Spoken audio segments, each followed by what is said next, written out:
I do want to start with a little bit of a big picture Yes, please.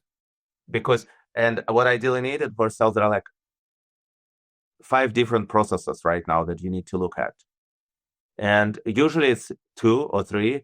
Now there is like 5. So it's a little more complex environment than usual. And not that I'm not a fan of saying this is a difficult market. So this is an interesting market. All markets are difficult and interesting. They're difficult when you get them wrong and easy when you get them right. So first of all, just remember, whatever happens to the market, buy low, sell high still works. Yeah, very true. Right? So that's the first thing we should remember as investors, right? But so, however, to understand what's going on now, this is the 5 processes that I kind of feel that I have to look at. And each of them has always a push. Each of those 5 processes, any process, had a push-pull of those. The more they exchange, the more they stay the same. And this time is different. Whenever you review anything, you always have this like that idiosyncrasy of the current environment versus the historical patterns repeat over and over again.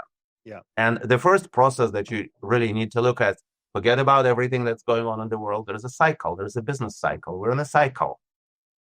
We had deflationary shock in 2020, followed by very easy policy, which led to inflationary overheating. Granted, more overheating than I anticipated, but inflation definitely more than many people anticipated, but I was probably on the more wrong side than others in terms of, in some ways, maybe yes, and some way no. Like I was kind of right in the fact that it will be somewhat transitory, but I wasn't right on the cycle of the scope of inflationary overheat, right?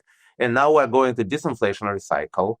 Real rates have gone up with a very large lag, but we're seeing some slowdown on the economy, some gradual erosion on various economic factors, and slowing down on inflation.